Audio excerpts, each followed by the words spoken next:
अगर आप Pakistan stock exchange में इन्वेस्टमेंट करना चाहते हैं या फिर इस हवाले से कोई भी रहनुमाई हासिल करना चाहते हैं तो अभी जाएं और PSMU के यूट्यूब चैनल को सब्सक्राइब करें।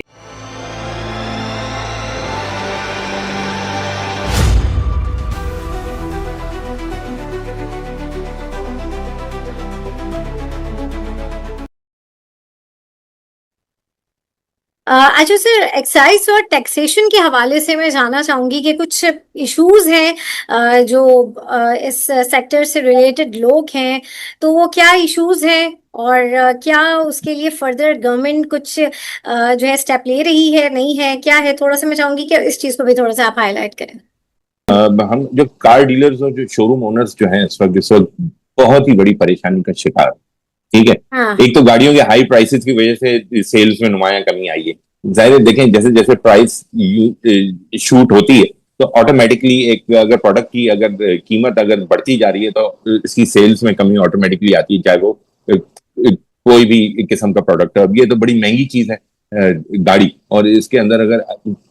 बढ़ती हुई प्राइसेस से ज़ाहिर है बहुत फर्क पड़ता है। आवाम परेशान है, उनकी आउट ऑफ रीच है, they can not afford to buy a car anymore. Mid class तबके की बात हो रही है ये। अच्छा, अब हमें क्या परेशानी का शिकार है? एक तो ये गाड़ियों की हाई प्राइसेस की वजह से सेल्स में नुमाया कमी आई है, और एक्साइज एंड टैक्सेशन डिपार्टमेंट के जो नए रूल्स जो इन्फोर्स हुए, ठीक है, इसने तो बिल्कुल ही कारोबार को तबाह करके रख दिया। ठीक है, इसमें काफी केयास हमारी मार्केट के अंदर इस हवाले से चल रहा है। और उसकी वजह यह है कि इसके अंदर बायर और सेलर का बायोमेट्रिक जो है वो मैंडेटरी रिक्वायरमेंट है, जो कि एक अच्छा स्टेप है। लेकिन अगर आपने एक मतलब बायोमेट्रिक ले लिया और वो अगर 60 डेज के अंदर अगर एक्सपायर हो गया तो उसके अंदर फिर हैवी पेनल्टीज जो है आपको पे करनी पड़ेंगी, वरना उसके बाद जो है ये प्रोसेस जो है ट्रांसफर का या रजिस्ट्रेशन का या जो भी है वो पॉसिबल नहीं है। फिर उसके अंदर बहुत ज्यादा तकलीफ आ रही है कि एक गाड़ी है, आपने एक कस्टमर से खरीद ली, उनका बायोमेट्रिक भी ले लिया और गाड़ी जो है वो शोरूम पे डिस्प्ले पे खड़ी कर दी, अगर वो नहीं बिकती है 60 डेज के अंदर तो फिर आपको दोबारा से उस मालिक के पास भागना पड़ेगा। अब वो अवेलेबल है, रीच में है, नहीं है, आउट ऑफ कंट्री है, अवेलेबल नहीं है, आपकी गाड़ी वो बिकना मुश्किल हो जाएगी। फिर उसके ऊपर खातिर खा पेनल्टीज हजारों में है। मतलब कि इतना तो कमाता नहीं है डीलर जितना वो पेनल्टीज के अंदर जो है वो उसके ऊपर एक्सपेंस आ जाते हैं। अच्छा, ये तो हो गई एक बात। एक कंपनी आपको लेटर इशू करती है, कंपनी के लेटर्स भी जो है, कंपनी गाड़ी है उसके अंदर भी जो है 15-30 डेज की जो है एक वैलिडिटी डेट डाल दी है कि अगर उसके अंदर अंदर अगर आपकी गाड़ी ट्रांसफर या सेल नहीं हो जाती तो फिर उसके ऊपर भी जो है आपको डेली बेसिस के ऊपर जो है पेनल्टी चार्ज होगी। वो मल्टीपल एप्लीकेशन है कि वो उसका जो कंपाउंड रेट्स जो है वो उसके ऊपर जो है वो लागू पड़ते हैं कि वो इतनी हाई पेनल्टीज हो जाती हैं कि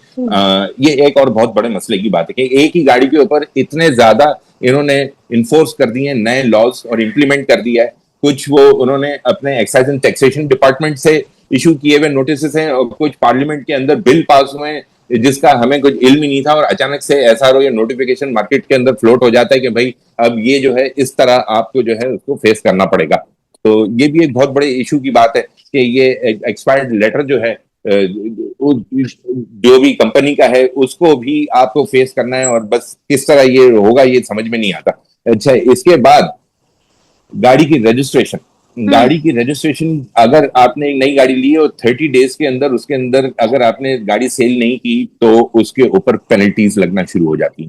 ठीक है, 1 महीना अगर आपकी गाड़ी लेट हो गई तो 10,000 रुपये पेनल्टी, ठीक है, 2 महीने हो गए तो फिर 25,000, 3 महीने हो गए तो फिर शायद 50,000, और 6 महीने हो गए गाड़ी नहीं बिकी आपकी तो उसके ऊपर 2 लाख रुपए पेनल्टी उसके ऊपर आयद कर दिए। चाहे फिर आपकी वो 4,000 सीसी की गाड़ी हो या 660 सीसी की गाड़ी हो, सबका जो है जो स्केल इन्होंने पेनल्टी का रखा है वो भी सेम रखा है। ये भी समझ से बाहर है। एक गाड़ी ऐसी है कि जिसके ऊपर 660 सीसी की गाड़ी के ऊपर आपने कमाने ही 50-60-70 हज़ार रुपए हैं, इतना इन्वेस्टमेंट के बाद और इतने महीने इंतजार करने के बाद, और वो अगर नहीं बिक रही है 6 महीने तक तो वो उसके ऊपर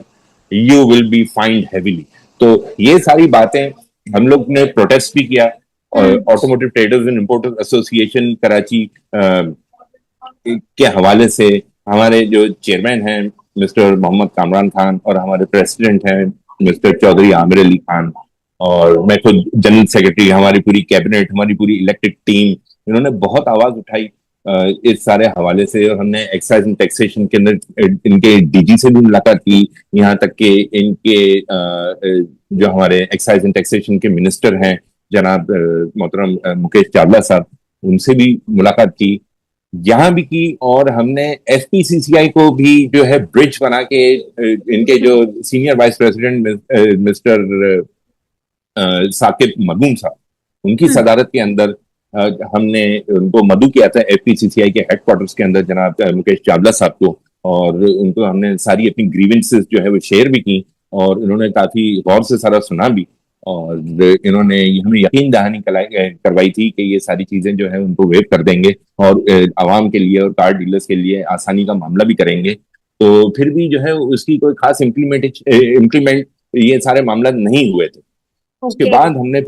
हमने जो है वो प्रोटेस्ट की तरफ गए। हम प्रेस कॉन्फ्रेंस भी करना चाह रहे थे, लेकिन हमने फिर सोचा कि उनसे दोबारा से जो है वो मीटिंग कर ली जाए। तो अभी हालिया अभी मेरे ख्याल में 10-15 दिन पहले ही हमारी जो सीनियर कैबिनेट ने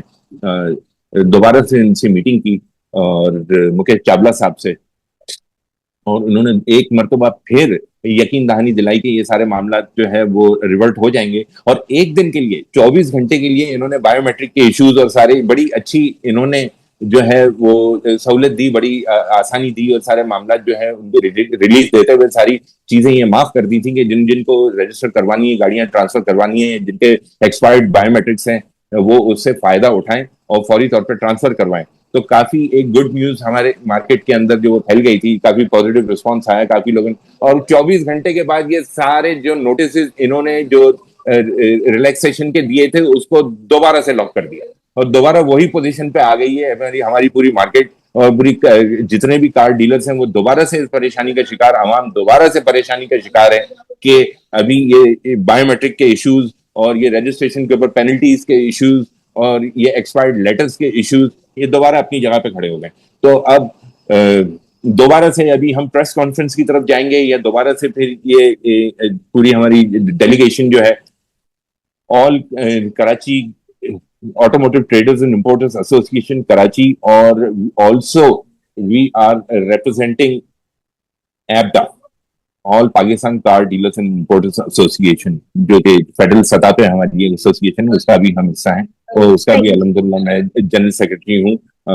पूरे सिंध का। तो उस हवाले से भी जो है हमारी एक फेडरल कैबिनेट जो है और हमारी जो लोकल कैबिनेट जो है वो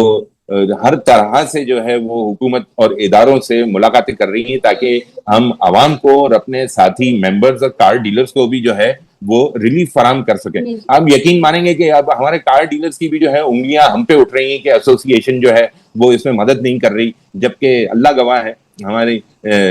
कारकर्दगी जो है, हमारी जितनी मेहनत है, इसके पीछे के सारे काम काज छोड़ के, सारे हमारे ऑफिस बैरर छोड़ के लोगों से मुलाकातें कर रहे होते हैं कि इन सारे मसले का हल निकाला जाए। और यहाँ तक कि एक और नाम मैं जरूर मेंशन करना चाहूंगा कि इन सारे मसले मसाइल के हल के लिए Karachi chamber of commerce and industry की भी जो है वो हमारे लिए बहुत ही ज्यादा खिदमात जो है नुमाया हैं, जिनके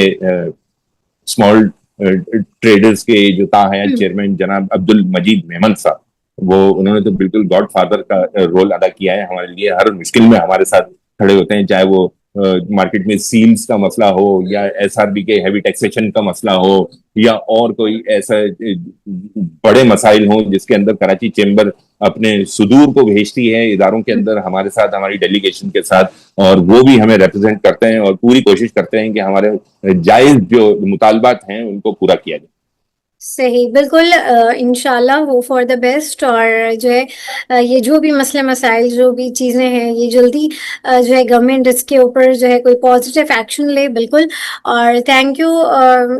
सर अकबर, आपका बहुत शुक्रिया। और जो है नाज़रीन यहाँ पे लूंगी मैं इजाज़त, इंशाल्लाह आप लोगों से फिर मुलाकात होगी, तब तक के लिए अल्लाह हाफिज़।